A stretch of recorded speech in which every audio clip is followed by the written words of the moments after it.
৯০-এর দশকে বাংলাদেশের ৬ ফুটবল কিংবদন্তিকে উৎসর্গ করে এক মিনি ফুটবল টুর্নামেন্ট হয়ে গেল রাজধানীতে। এসএসসি ১৯৯৭ ও এইচএসসি ১৯৯৯ ব্যাচের উদ্যোগে অনুষ্ঠিত এই টুর্নামেন্টের ফাইনালে সাব্বির একাদশকে হারিয়ে শিরোপা জিতেছে শেখ আসলাম একাদশ। শাহরিয়ার পারভীনের রিপোর্ট। এই মাঠে যারা খেলছে তাদের সবার বয়স প্রায় ৪০ এবং এরা সবাই এসএসসি পরীক্ষা দিয়েছে ১৯৯৭ সালে। তাদের শৈশবের নায়ক ছিলেন মোনেম মুন্না, কাইসার আহমেদ, শেখ আসলাম, সাব্বির, নকিব, আলফাজের মতো ফুটবল তারকা। এই কিংবদন্তিদের উৎসর্গ করে প্রত্যেকের নামের দল নিয়ে একটি মিনি ফুটবল টুর্নামেন্ট আয়োজন করে এসএসসি 97, এইচএসসি 99 নামের সংগঠন।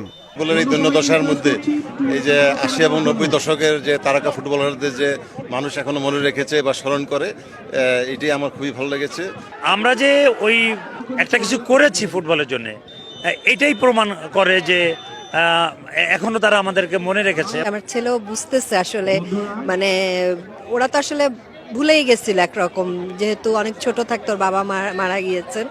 তো আমার ছেলেও আজকে মানে আমার সাথে আসছে এবং ও খুব মানে আমার কাছেও ভালো লাগতেছে এবং ও মনে খুব মানে মজা পাচ্ছে।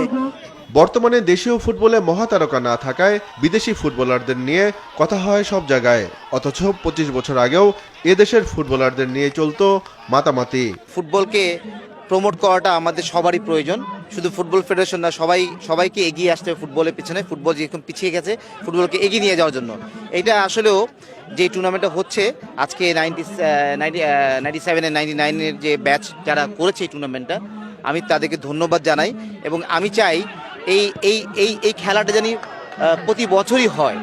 আমরা যখন খেলছি, কাইসার ভাই, আসলাম ভাই, এদের মতো প্লেয়ারদের এখন আপনারা মনে রাখছেন, এই জিনিসটা অনেক কিছু বড় পাওনা আমাদের কাছে। 97, 99 যারা এই ব্যাচের আছে তাদেরকে সবাইকে আমি শুভেচ্ছা। ফুটবলকে এখনো তারা মনে রাখছে এবং আমাদেরকে মনে করে আমাদেরকে একটা বিশাল সম্মানের একটা জায়গা তৈরি করে দিয়েছে।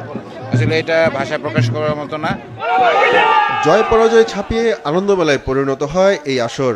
ছাত্র জীবনে যাদেরকে আমরা পেয়েছি আমাদের স্বপ্নের তারকা হিসাবে, তাদেরকে এই বয়সে এসে আমরা চেয়েছি যে একটা সম্মান প্রদর্শন করার জন্য।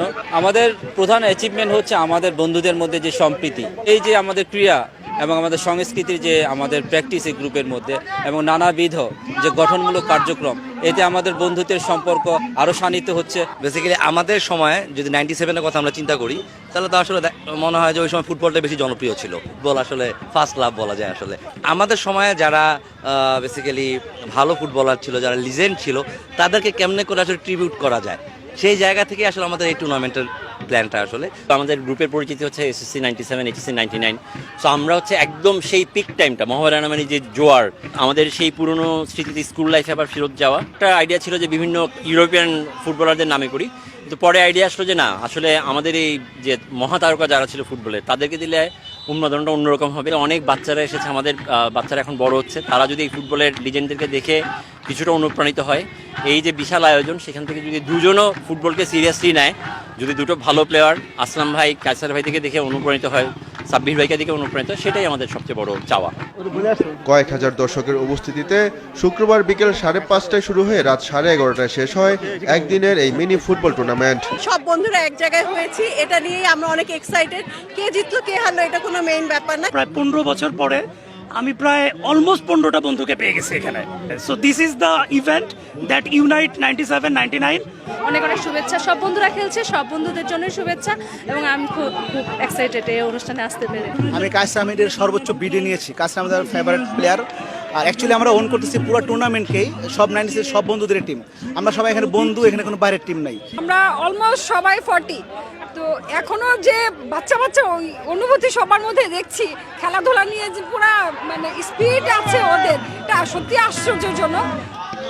ফাইনালে সাব্বির একাদশকে হারিয়ে শিরোপা জেতে শেখ আসলাম একাদশ। শাহরিয়ার পারভীন, মাছরাঙা সংবাদ, ঢাকা।